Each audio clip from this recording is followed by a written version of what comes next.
माता लक्ष्मी। एक बार भगवान विष्णु से प्रश्न करी है कि ये सारा ठाट भगवान नारायण आपको बैकुंठ का राज्य कैसे मिला, आप बैकुंठ के अधिपति कैसे बने, आपको ये बैकुंठ कैसे प्राप्त हुआ।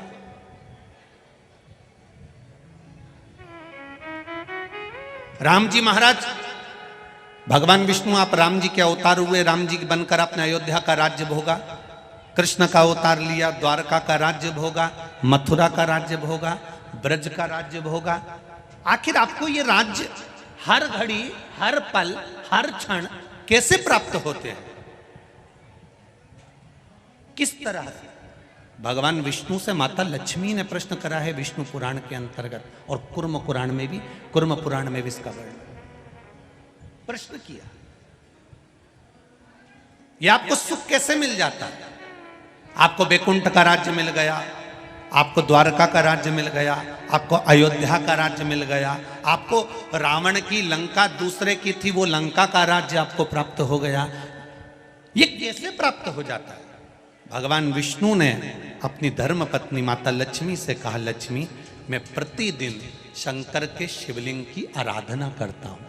लक्ष्मी जी ने कहा, क्या नाथ मैं शिवलिंग की आराधना कर सकती हूँ?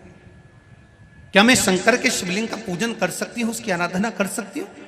भगवान कहते हैं, भगवान विष्णु ने माता लक्ष्मी से कहा, लक्ष्मी सारे देवी देवताओं ने अलग अलग शिवलिंग का निर्माण करा। किसी ने पारद का शिवलिंग बनाया, किसी ने मोती का शिवलिंग बनाया, किसी ने स्फटिक का शिवलिंग बनाया, किसी ने स्वर्ण का शिवलिंग बनाया, किसी ने हीरे का शिवलिंग बनाया, किसी ने पन्ना का शिवलिंग बनाया।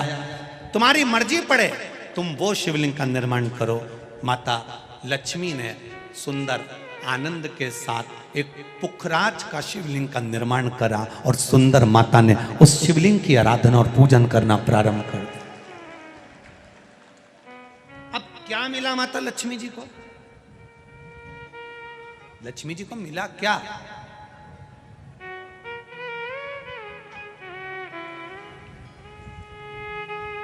क्या प्राप्त हुआ माता लक्ष्मी जी?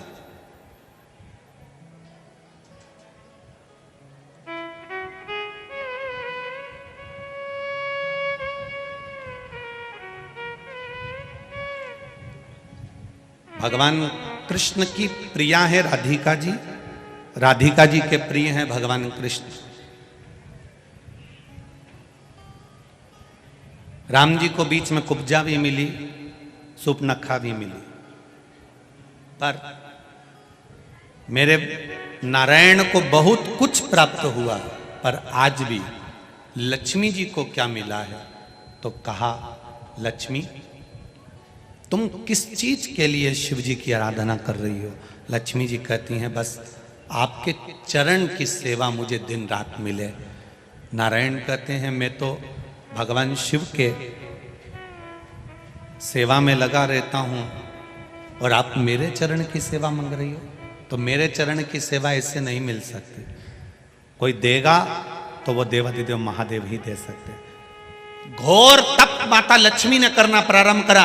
शिवलिंग का स्नान कराती, शंकर भगवान का अभिषेक करती, शंकर भगवान की पूजन करती, शिव जी का सुंदर आनंद से श्रृंगार करती।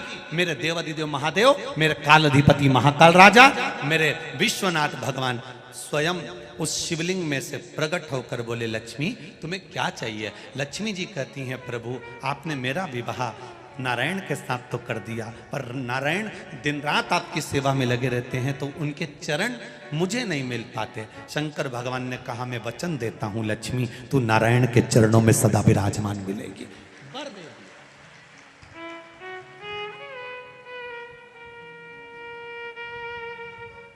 ब्राह्मण हो, क्षत्रिय हो, वैश्य हो, शूद्र हो, बच्चा हो, जवान हो, बूढ़ा हो, बेटी हो, बेटा हो, नारी हो, पुरुष हो, जो है अगर वो शिव की आराधना में लगा है, उसका मनवांछित फल की पूर्ति हुई है, प्राप्ति हुई है।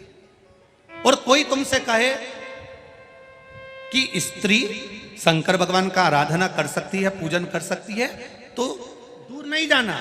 ये जो शिव पुराण है हमारे पास में, गीता प्रेस गोरखपुर की, उसका दर्शन मैं आपको करा देता हूँ।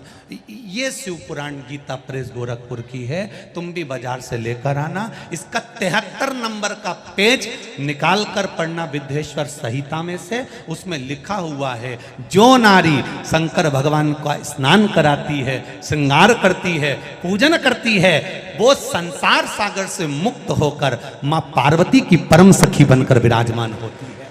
यह विद्येश्वर संहिता कह रहे।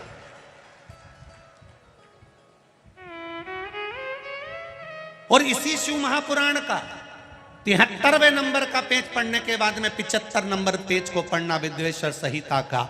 उसमें लिखा है, जो शंकर भगवान को जल चढ़ाकर उस जल का आचमन करता है वो 3 ताप से दूर हो जाता है। ये मेरा निवेदन है आस्था चैनल वालों से, पन्ना मैं निकाल रहा हूँ और उसको मैं लाइन से अक्षरों पर लाइन दिखा रहा हूँ। मेरा निवेदन है, आप भी बताना कि शंकर जी पर जल चढ़ाकर पीने का कितना लाभ है। प्रश्न नंबर 75।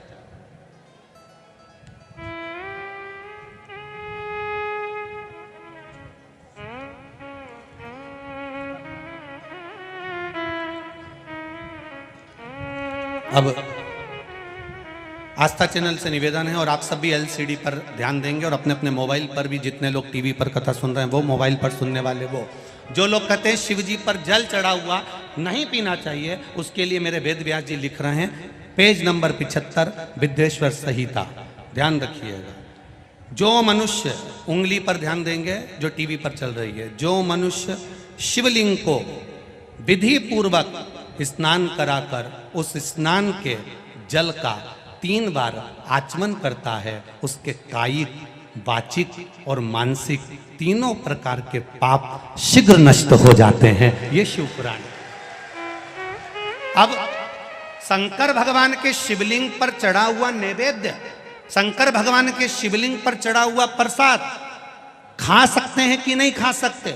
कोई कहता है महाराज जी स्वान की योनि हो जाएगी, कुत्ता बन जाओगे, कोई कहेगा ये बन जाओगे, कोई कहेगा वो बन जाओगे। अब उसको पढ़िए, पेज नंबर 75 शिव महापुराण विद्येश्वर संहिता, मेरी उंगली चल रही वहां पर ध्यान देना। भगवान शिव का नैवेद्य अग्रह है। इस भगवान भावना को मन से निकाल दें कि शिव जी का चढ़ा हुआ प्रसाद नहीं खाया जाता, ये भावना मन से निकालें। शिव के नैवेद्य को देख लेने मात्र से भी सारे पाप दूर हो जाते हैं, खाने की तो बात ही दूसरी है।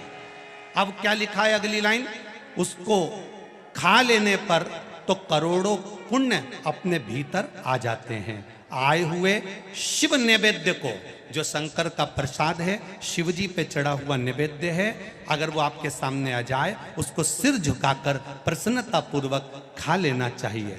जो शंकर के चढ़े हुए नैवेद्य को ये कह देता है कि थोड़ी देर से खाऊंगा, वो पाप में लिप्त होता चले जाता है। यहां तक उसका वर्णन किया, वो मनुष्य पाप में बंध जाता है। इसलिए शंकर को चढ़ा हुआ नैवेद्य, भगवान का बस केवल नैवेद्य का दर्शन ही हो जाए तो जीव कोटि कोटि पुण्य प्राप्त कर लेता है। वो शिव तत्व है, ये शिव महापुराण है। अब आज के जमाने में नए नए पंथ बन गए, नए नए पंथ चल गए, तो उन्होंने अपने को उठाने के लिए शंकर जी की निंदा कर दी। शिव जी के मंदिर मत जाना, शंकर का प्रसाद मत लेना, शिव जी को देखना मत, शंकर के द्वार मत जाना। हम किसी पंथ की पुस्तक की बात नहीं करते, क्योंकि सबने अपने अपने पंथ बनाए तो सबने अपने अपने भाव से लिखा। हम वेद व्यास जी ने जो विद्येश्वर संहिता में लिखा उस शिव महापुराण का वर्णन करते हैं, जो आपने 75 नंबर पेज गीता प्रेस गोरखपुर की शिव महापुराण पुस्तक का आनंद करते हुए इस पुराण में पढ़ा। विद्येश्वर संहिता स्मरण, भ्रांति निकालो मन से। लोग भटकाएंगे, लोग तुम्हें भ्रमित करेंगे, तुम शंकर जी की आराधना करने लगोगे, भगवान का भजन करने लगोगे, भक्ति में डूबने लगोगे, डूबने लगोगे, डूबने लगोगे, डूबने लगोगे, तो लोग तुम्हें भ्रम उत्पन्न करेंगे। शंकर मंदिर मत जाना, शिव जी का प्रसाद मत लेना, शंकर जी पे चढ़ा हुआ जल मत पीना, लोग तुम्हें भ्रमित करेंगे। उस भ्रम से निकालती है मेरी शिव महापुराण की कथा। आप एक एक शब्द का स्मरण करो। मेरा निवेदन है, जिसने शिव को जान लिया उसने संपूर्ण जीवन भगवान के सुपुर्द अपना कर दिया और अपने जीवन को सार्थक